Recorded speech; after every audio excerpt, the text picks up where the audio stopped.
Hello दोस्तों, स्वागत है हमारे यूट्यूब चैनल मैथ सॉल्व में। आज हम रेलवे ग्रुप डी के लिए केमिस्ट्री का चैप्टर नंबर 2 करेंगे।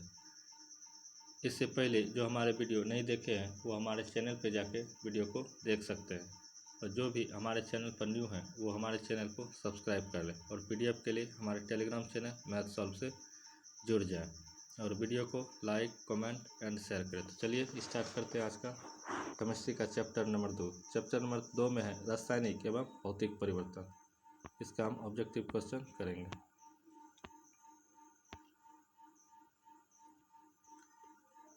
बोल रहा है भौतिक परिवर्तन क्या है। तो वे परिवर्तन जिसमें परिवर्तन के पश्चात पदार्थ को पुनः पूर्व अवस्था में प्राप्त किया जा सके, अर्थात परिवर्तन के उपरांत कोई नया पदार्थ नहीं बनता है, तो वह भौतिक परिवर्तन कहलाता है।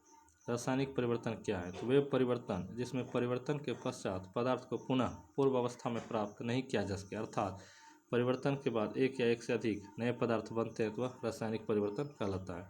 भौतिक एवं रासायनिक परिवर्तन में मुख्य अंतर। भौतिक परिवर्तन, रासायनिक परिवर्तन। भौतिक परिवर्तन इसमें कोई नया पदार्थ नहीं बनता है। रासायनिक परिवर्तन इसमें नया पदार्थ बनता है। भौतिक परिवर्तन अस्थायी होता है और रासायनिक परिवर्तन अस्थायी होता है। भौतिक परिवर्तन उत्क्रमणीय होते हैं और रासायनिक परिवर्तन अनुत्क्रमणीय होते हैं। भौतिक परिवर्तन में ऊष्मा का अवशोषण तथा उत्सर्जन अल्प मात्रा में होता है और रासायनिक परिवर्तन में ऊष्मा का अवशोषण तथा उत्सर्जन उच्चतम मात्रा में होता है। भौतिक पदार्थ के केवल भौतिक गुणों जैसे अवस्था, रंग, गंध आदि में परिवर्तन होता है और रासायनिक पदार्थ में रासायनिक गुणों तथा संगठन में प्रारंभिक पदार्थ से पूर्णतया भिन्न होते हैं। भौतिक परिवर्तन के उदाहरण: पानी से बर्फ का बनना, घी का पिघलना, मोम का पिघलना, दूध क्रीम से अलग होना, जल का वाष्प में बदलना, ये सभी भौतिक परिवर्तन के उदाहरण हैं।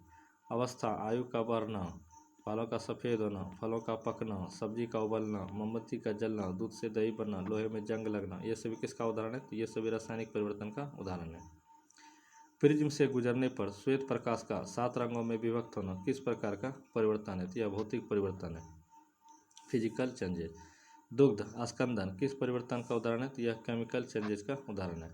हवा में चांदी के बर्तनों का काला होना किस परिवर्तन का उदाहरण है। तो यह रासायनिक परिवर्तन का उदाहरण है। सब्जियों को पकाने पर उनका मुलायम हो जाना किस परिवर्तन का उदाहरण है। तो यह रासायनिक परिवर्तन का उदाहरण है। आगे, वायु अथवा रासायनिक पदार्थों द्वारा धातुओं का शनः शनः धीरे धीरे क्षय होना क्या कहलाता है। तो संक्षारण कहलाता है। संक्षारण की क्या शर्तें होती है। संक्षारण की शर्त होने के लिए ऑक्सीजन वायु की उपस्थिति होना चाहिए और वायु में नमी की उपस्थिति होना चाहिए। संक्षारण के उदाहरण: सिल्वर पर काले रंग की परत बनना, तांबे पर हरे रंग का परत बनना, लोहे पर भूरे रंग का परत बनना, ये सभी संक्षारण का उदाहरण है।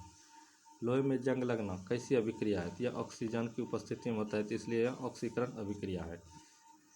लोहे की सतह पर जंग के दौरान किस पदार्थ की भूरे रंग की परत बैठ जाता है। तो वह बैठ जाता है फेरिक ऑक्साइड Fe2O3 और फेरिक ऑक्साइड FeOH का होल 3।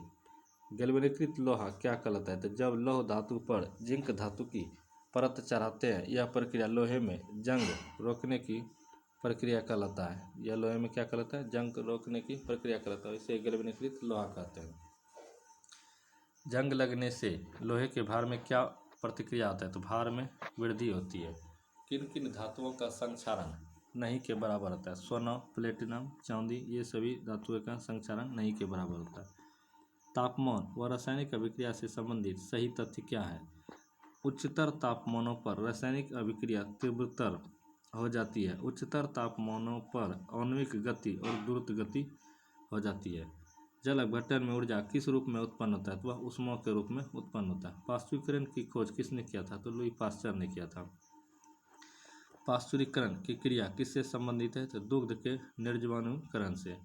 पाश्चुराइजेशन एक प्रक्रिया है जिसमें दूध को पहले बहुत देर तक गर्म किया जाता है और एक निश्चित समय में अचानक ठंडा कर लिया जाता है। या 72 डिग्री सेल्सियस तापमान पर 15 सेकंड तक दूध को गर्म करने पुनः 5 डिग्री सेल्सियस तक ठंडा करने पर उसके जीवाणु नष्ट हो जाते हैं। होम पाश्चुरीकरण की क्रिया किस ताप पर होती है। तो 63 डिग्री सेल्सियस तापमान पर 30 मिनट तक। अब नेक्स्ट चैप्टर है रासायनिक बंधन।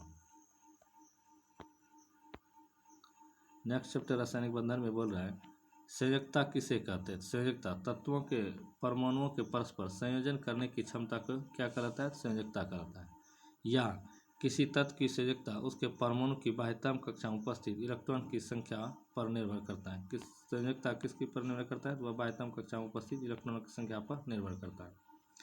परमाणु की बाह्यतम कक्षा में कितने इलेक्ट्रॉन की उपस्थिति परमाणु को अस्थायी बना देता है? 8 इलेक्ट्रॉनों की उपस्थिति 8 इलेक्ट्रॉनों के समूह को अष्टक कहते हैं और 8 इलेक्ट्रॉनों की उपस्थिति के कारण ये परमाणु को अस्थायी बना देता है। अक्रिय गैसों के परमाणुओं की बाह्यतम कक्षा में कितने इलेक्ट्रॉन होते हैं? तो 8 इलेक्ट्रॉन होते हैं, अपवाद हीलियम को छोड़कर।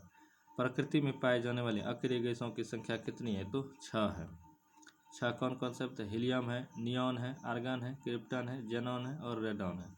किस कारण अक्रिय गैसों के परमाणु रासायनिक अभिक्रिया में भाग नहीं लेते हैं? तो वह परमाणु के अस्थायित्व के कारण, क्योंकि इसके बाह्यतम कक्षा में क्योंकि सभी गैसों के बाह्यतम कक्षा में 8 इलेक्ट्रॉन रहते हैं। कौन से परमाणु रासायनिक अभिक्रिया में भाग लेता है? तो जिन परमाणु की बाह्यतम कक्षा अस्थायी होती है तो वह रासायनिक अभिक्रिया में भाग लेता है। सभी धातु तत्वों का स्वभाव किस आयन के समान होता है? तो धनायन के समान होता है। अपवाद हाइड्रोजन और अमोनिया NH4 को छोड़कर आयन अधातु तत्वों के बने होते हैं। सभी अधातु तत्वों का स्वभाव किस आयन के होता है? तो ऋण आयन के। धातु तत्व का धनायन की तरह कार्य करता है और धातु तत्व ऋण आयन की तरह नेगेटिव चार्ज। रासायनिक बंधन कितने प्रकार के होते हैं? तो 3 प्रकार के होते हैं।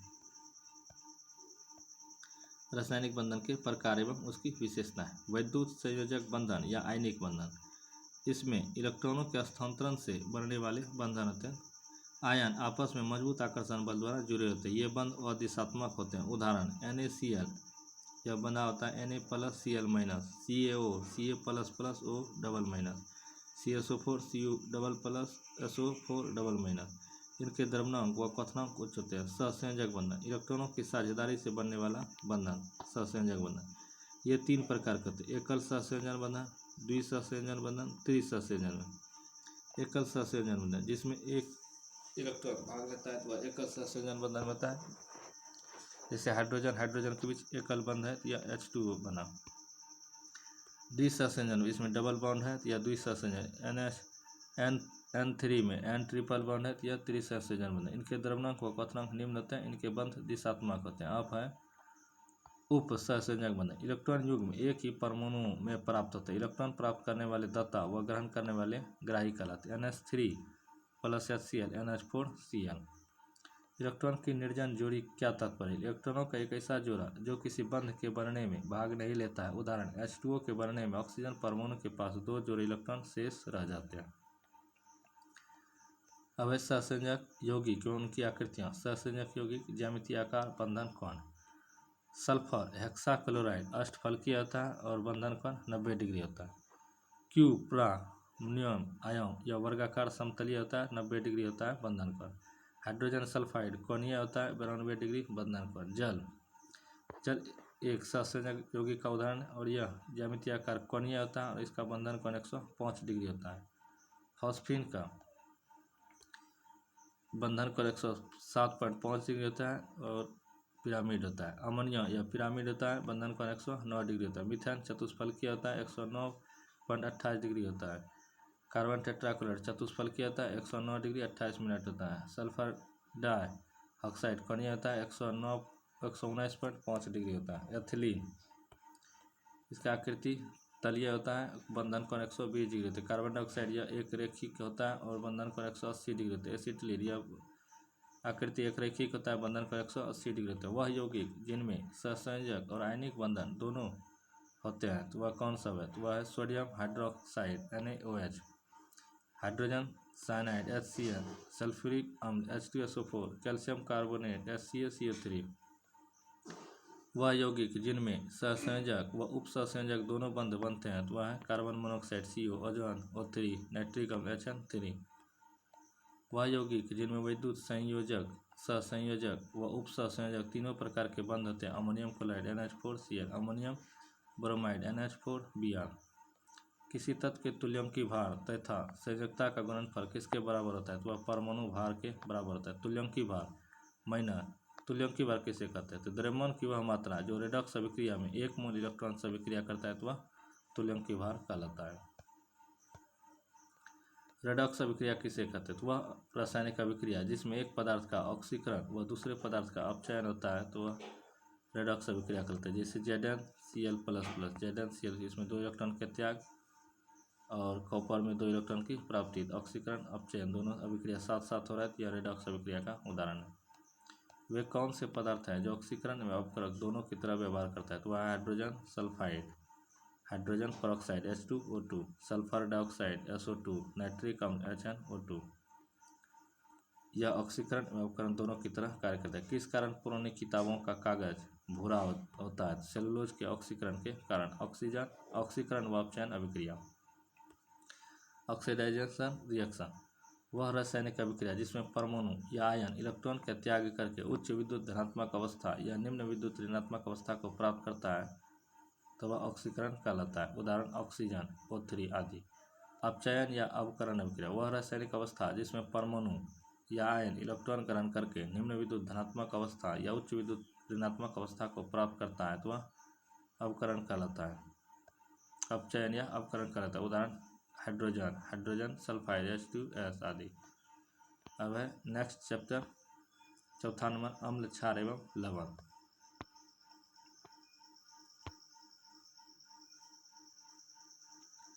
अम्ल किसे कहते हैं? तो वे पदार्थ जिनका स्वाद खट्टा होता है तथा यह नीले लिटमस पत्र को लाल कर देता है, तो वह अम्ल कहलाता है।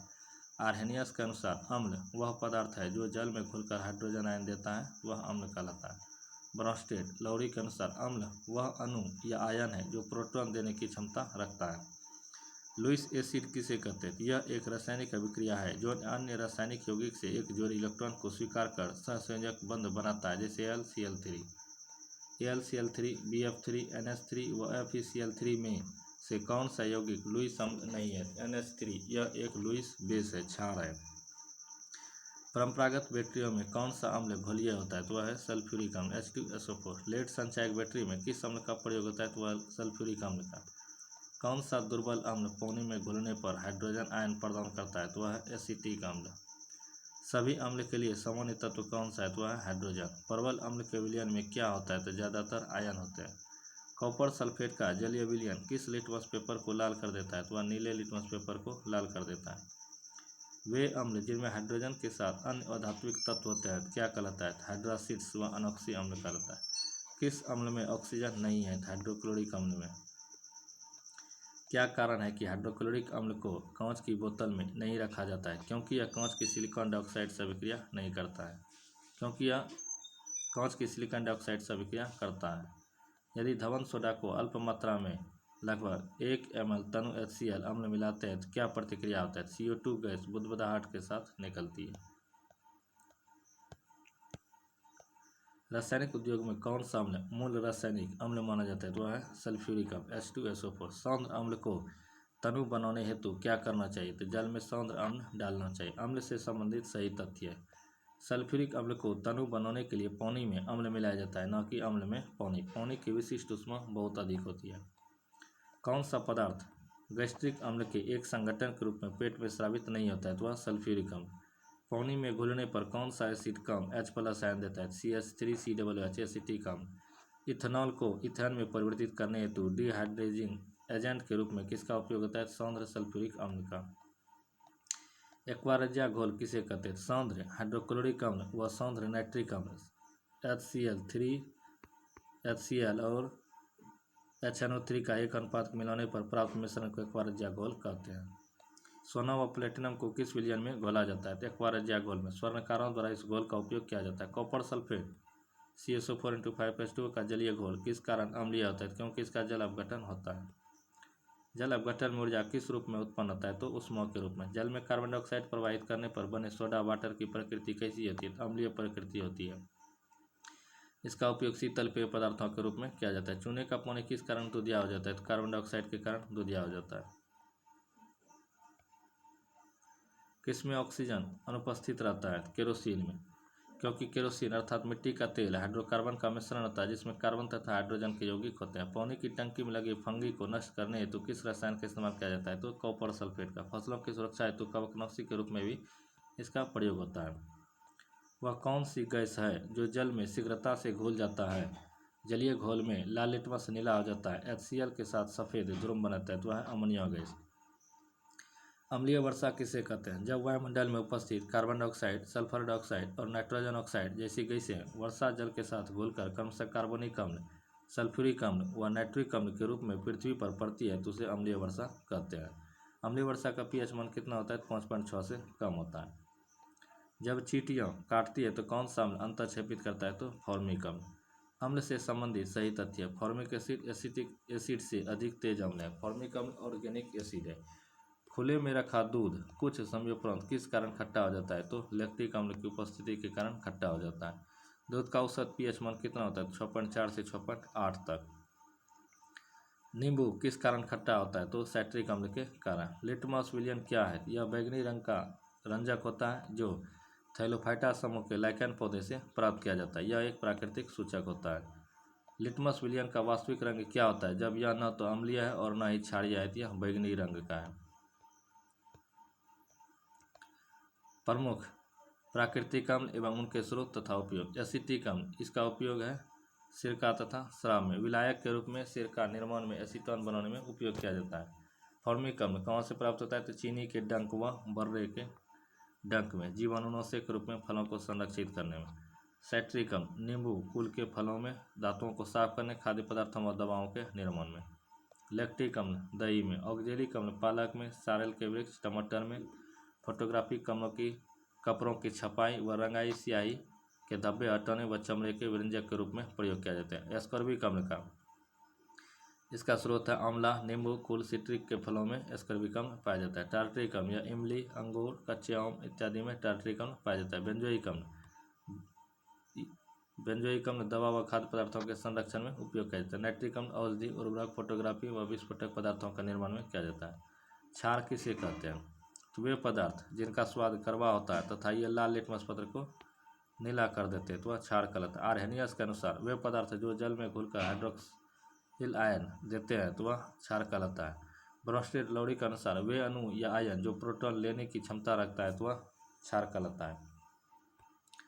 लुईस बेस एक रासायनिक अभिक्रिया जो अन्य रासायनिक यौगिक से एक जोड़ी इलेक्ट्रॉन का त्याग करके सहसंयोजक बंध बनाता है, जैसे NH3। अम्ल व क्षार की अभिक्रिया को इलेक्ट्रॉन आदान प्रदान के आधार पर किसने वर्णित किया था? गिलबर्ट एन लुईस ने 1927 ईस्वी में। अम्ल क्षार अभिक्रिया में अम्ल इलेक्ट्रॉन युग्म ग्रहण करता है, क्षार इलेक्ट्रॉन युग्म दान देता है। मेथिल ऑरेंज व फिनोप्थिलीन कैसा सूचक है? यह संश्लेषित सूचक है। क्षार सार्वत्रिक सूचकों के रंग को किस रंग में परिवर्तित कर देता है? तो वह नीला रंग में परिवर्तित कर देता है। धातु ऑक्साइड की क्या प्रकृति होती है? तो वह क्षारीय होता है। प्रकृति में क्षारीय क्या है? NaOH प्रकृति में क्षारीय है। वह धात्विक ऑक्साइड जो अन्य से भिन्न है। LO3 aluminium oxide, aluminium trioxide. प्रमुख क्षार व उनके स्रोत तथा उपयोग। कैल्शियम हाइड्रोक्साइड COH का होल 2। चूने का पानी ब्लीचिंग पाउडर बनाने में, जल को मृदु बनाने में, अम्ल से जलने पर मरहम पट्टी करने में, मिट्टी की अम्लता दूर करने में किसका प्रयोग किया जाता है? कैल्शियम हाइड्रोक्साइड का। दूसरा है सोडियम हाइड्रोक्साइड NaOH रासायनिक विधि द्वारा तैयार किया जाता है। साबुन, पेट्रोल के शुद्धिकरण में, कागज एवं कपड़ा निर्माण में उपयोग किया जाता है। पोटेशियम हाइड्रोक्साइड KOH रासायनिक विधि द्वारा मुलायम साबुन के निर्माण में। मैग्नीशियम हाइड्रोक्साइड MgOH का होल 2 रासायनिक विधि द्वारा पेट की अम्लता को दूर करने हेतु चीनी उद्योग में शीरा से चीनी तैयार करने में। अम्ल क्षार में अंतर। अम्ल जलीय विलयन में हाइड्रोजन आयन देता है, जबकि क्षार जलीय विलयन में हाइड्रोक्साइड आयन देता है। अम्ल स्वाद में खट्टा होता है, क्षार स्वाद में कड़वा होता है। अम्ल नीले लिटमस पेपर को लाल कर देता है, क्षार लाल लिटमस पत्र को नीला कर देता है। इनका अम्ल का पीएच मान 7 से कम होता है, क्षार का पीएच मान 7 से अधिक होता है और उदासीन विलयन का पीएच मान 0 होता है। अम्ल क्षार को उदासीन कर लवण एवं पानी बनाता है, क्षार अम्ल को उदासीन कर लवण एवं पानी बनाता है। उदाहरण अम्ल में उदाहरण है हाइड्रोक्लोरिक अम्ल, सल्फ्यूरिक अम्ल, सिट्रिक अम्ल C6H8O7, एसिटिक अम्ल CH3COOH। क्षार में उदाहरण है sodium hydroxide NaOH, potassium hydroxide KOH, calcium hydroxide COH का होल 2, अमोनियम हाइड्रोक्साइड NH4OH का NH4OH। भस्म से संबंधित सही तथ्य। सभी क्षारक जल में विलय नहीं होते हैं। सभी क्षार भस्म क्षारक होते हैं, जबकि सभी भस्म क्षार नहीं होती। इसका कारण यह है कि सभी भस्म जल में विलय नहीं होते हैं। क्षारक जल में हाइड्रोक्साइड आयन उत्पन्न करते हैं। भस्म या क्षारक कितने प्रकार के होते हैं? तो 2 प्रकार के। क्षार या भस्म के प्रकार, जल में विलय भस्म और जल में अविलय भस्म। जल में विलय भस्म जो जल में घुलते हैं, जैसे hydroxide ion, sodium hydroxide, potassium hydroxide, calcium hydroxide, ammonium hydroxide, ये सभी जल में घुल जाते हैं। जल में अविलय भस्म, zinc oxide, ferrous oxide, ferric oxide, ferrous oxide, FeOH का उल्ट, ये सभी जल में नहीं घुलते। लवण, जल में अविलय क्षारक अम्ल से अभिक्रिया करके क्या बनाता है? तो लवण तथा जल बनाता है। खाने का नमक किससे निर्मित होता है? तो मजबूत अम्ल एवं मजबूत क्षार से। एंटासिड क्या होता है? तो भस्म। एंटासिड का अर्थ वैसा पदार्थ जो एसिड के विपरीत कार्य करता है। आयोडीनोकृत लवण में क्या होता है? Potassium iodide, KI। इनो लवण को जल में डालने पर बुलबुले किसकी उपस्थिति के कारण होता है? तो वह CO2 की उपस्थिति के कारण होता है। pH मान, pH की अवधारणा को सर्वप्रथम किसने प्रस्तुत किया था? तो डेनिश रसायन शास्त्री Soren Peder, Lauritz Sorensen, HP Sorensen ने 1909 ईस्वी में किया था। pH वैल्यू क्या होता है? एक संख्यात्मक मान जो पदार्थों की अम्लता व क्षारीयता को प्रदर्शित करता है। pH किससे संबंधित होता है? तो हाइड्रोजन आयन की सांद्रता से। pH वैल्यू का मान किस संधारण के व्युत्क्रम के लघुगणक के बराबर होता है? तो हाइड्रोजन आयन की। pH log 1/H+ या pH - log H+ होता है। pH वैल्यू का मान किन संख्याओं के मध्य में होता है? तो 0 से 14 के मध्य होता है। जिन विलयन के pH मान 7 से कम होता है तो वे अम्लीय विलयन, व जिनका pH मान 7 से अधिक होता है वह क्षारीय विलयन कहलाते हैं। उदासीन विलयन का pH मान 7 होता है। प्रमुख पदार्थों का pH मान, नींबू का pH मान कितना होता है? तो 2.2 से लेकर 2.4 तक। सिरका का pH मान 2.4 से लेकर 3.4 तक। शराब का pH मान 2.8 से लेकर 3.8 तक। टमाटर जूस का pH मान 4.0 से लेकर 4.4 तक। बियर का pH मान होता है 4.0 से 5.0। कॉफ़ी का pH मान 4.5 से 5.5। मानव मूत्र का pH मान 5.5 से 7.5। दूध का pH मान 6.4। मानव लार का pH मान 6.5 से लेकर 7.5। मानव रक्त का pH मान 7.3 से 7.5। अत्यधिक अम्लीय मिश्रण का pH मान कितना होता है? तो वह 0 होता है। यूनिवर्सल इंडिकेटर क्या है? सटीक pH को मापने का संकेतक है। यदि किसी लवण का pH मान 0 है तो वह लवण होता है, तो वह प्रबल एसिड और कमजोर बेस होता है। किसी पदार्थ का pH मान 0 के सबसे करीब होता है तो वह सौंद्र हाइड्रोक्लोरिक अम्ल। किसी घोल का pH वैल्यू 3 से 6 तक बदलता है, इसमें हाइड्रोजन आयन की सांद्रता कितनी होगी? तो 1000 गुना कम हो जाएगी। उस विलयन का pH मान क्या होगा जिसके हाइड्रोजन आयनों की सांद्रता 1 गुना 10⁻⁵ मोल प्रति लीटर है? तो वह 5 है। प्रबल अम्ल व प्रबल क्षार के लवणों का pH मान कितना होता है? तो वह 7 होता है, क्योंकि ये दोनों अभिक्रिया करके उदासीन हो जाते हैं। pH अम्ल 7 से 14 की ओर बढ़ने पर क्या प्रदर्शित करता है? तो OH- आयन की सांद्रता में वृद्धि। मैग्नीशिया दूध का pH मान कितना होता है? तो वह 10 होता है। यदि किसी विलयन का pH मान 12 है तो वह लवण कैसा होगा? तो वह दुर्बल अम्ल और प्रबल क्षार होगा। प्रमुख रासायनिक यौगिक एवं उसके व्यावसायिक नाम।